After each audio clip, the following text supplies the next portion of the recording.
Welcome back for another school year. This is Mr. Ayers with you. I'm excited to be flipping the classroom with you and having you watch these videos, and we've already talked about why that's going to benefit a lot of you. Up at the top of each one of the lessons that we do, you'll see the section number. Okay, the Saxon math book is split up into a bunch of different sections. So this is section 1, number operations and measurement. And the lesson number is right here, lesson 1. It's called number line, comparing and ordering integers.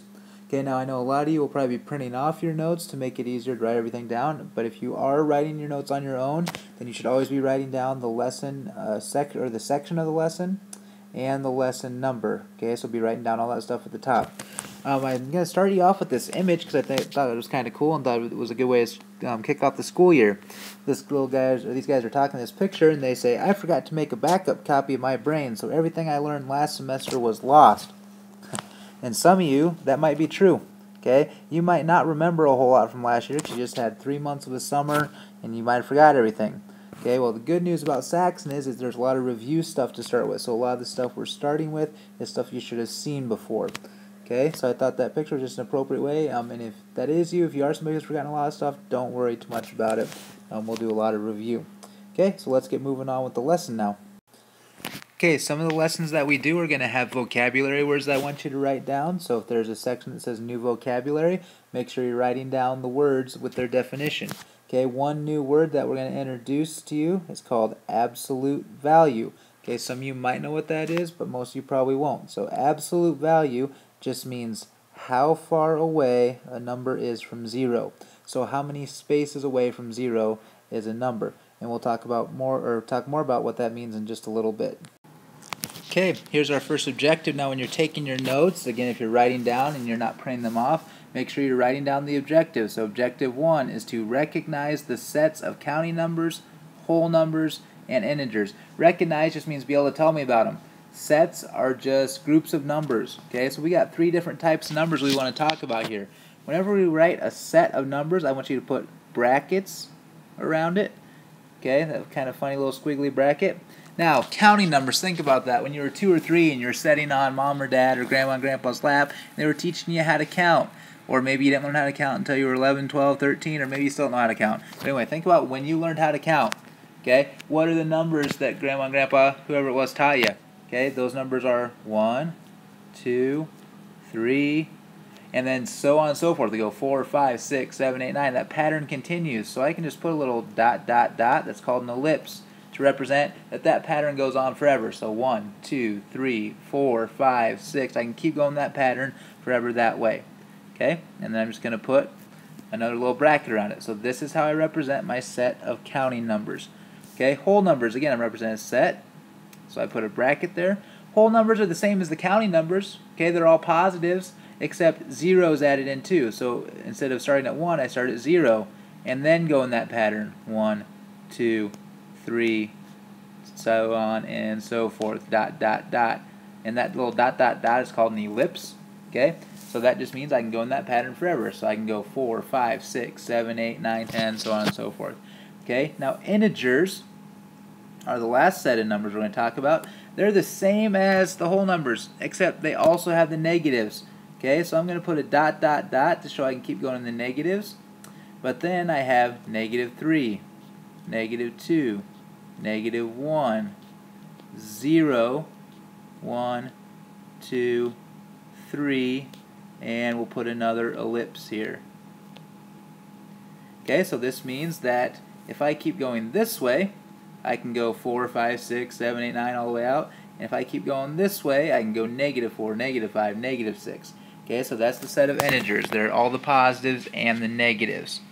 Okay, so sometimes I might ask you, what sets of numbers does the number 5 fall into? And you'd have to tell me the number 5 is a counting number, it's a whole number, and it's an integer.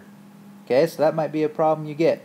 They might also ask a question. They might say, are all integers counting numbers? Okay, well, if I look at my set of integers and my set of counting numbers, are all the numbers in my list of integers in my list of counting numbers?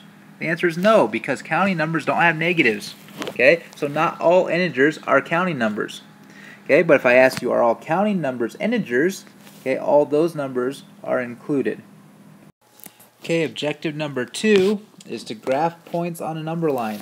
Okay, so we're going to have to be able to take these points and do what's called plotting them on a number line. So again, if you're writing notes with me, make sure you get your objective down, and you need to write down the example. Okay, so if you are writing these notes down, you need to put example 1, and then write down what the example says. It says graph the numbers in this sequence on a number line, and then you need to write down this set of numbers right here too. Okay, now to graph points on a number line, the first thing we have to do is know how to draw a number line correctly. Okay, when I draw a number line, notice, okay, my number line is right here. Okay, I've got a line with a bunch of these little up and down lines. These are called tick marks, and it has arrows on the end. It has arrows on the end because our numbers go on forever both ways. Okay, I've got 0 right in the middle of my number line. Then I need to continue numbering my number line. So I put up at the top here that we've got positive numbers are on the right hand side. Okay, so when I number on the right hand side of 0, I should be doing positive numbers. So I'm going to count 1, 2, 3, 4, 5. Okay, on the left hand side of 0 are the negative numbers. Okay, so negative numbers go that way. So again, I'm going to start at 0 when I want to number my negative numbers. I'm going to start at 0, and then I'm going to go -1, -2, -3, -4, and -5. Okay? So there's my number line with my numbers on it. Now, it's asking me to graph the numbers in this sequence on a number line. So it wants me to actually put -3, -1, 1, and 3 on the number line. And all I do for that is I go to those numbers and I put dots there for those numbers. Okay? So I'm going to go to -3 and just put a dot there. And then I'm going to go to -1 and just put a dot there. And then I'm going to go to 1 and put a dot there. And then I'm going to go to 3 and put a dot there. And sometimes you might get an example that says to put some numbers in order. Okay?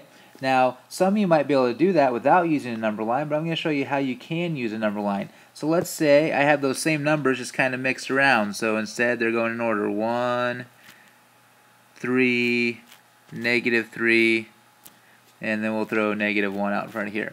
Okay, so say I was given these 4 numbers and it told me to put them in order from smallest to largest. Okay, well some of you can do that just by looking at the numbers, and that's okay. But I'm going to show you how you can use a number line to help you.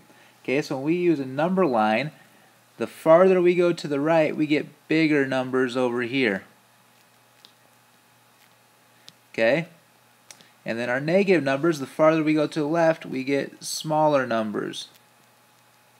Okay, so smaller goes to the left, bigger goes to the right. Well, I'm using the same 4 numbers that I already put on the number line. Okay, but I want to put them now in order from smallest to largest. So I've got them plotted on the number line already, and I want to look which one is the smallest of those numbers. Okay, well the smallest of those numbers is the one that's farthest to the left. That's -3. So I put that first. Then I go to the next one. That's -1. And the next smallest is 1, and the next smallest is 3. Oops, let's erase that and rewrite that one. Don't want it to get too sloppy. And the last one is 3. Okay, so here is those numbers written in order from smallest to largest, if they ask me to do that. Okay, so again, that's how you can use a number line to help you. If you don't need to use the number line to help you do those kind of problems, you don't have to, that's okay. But just give me another way to go about it. Okay, on this slide, I don't know what happened when I went to transfer this to my iPad here, but our objectives got kind of messed up, so I wrote in the words that are kind of over on the side where they're overlapping. So objective number 3, again, you should be writing this down if you didn't print off the notes. Objective 3 is to compare and order integers. Compare means tell me, is one smaller, one bigger, are they equal to each other? Okay, and order, we just did that, put numbers in order, okay, from smallest to largest or largest to smallest. And objective 4 should say to find the absolute value of a number. Okay, now at the beginning of the slide I gave you the definition of absolute value, so we'll talk about that when we get there. Okay, so this first example right here, example A, says to compare -3 and -1.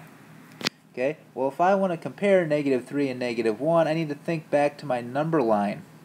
Okay, now some of you could already tell me what's bigger, -3 or -1, but again, a number line, will help us out definitely to figure this out.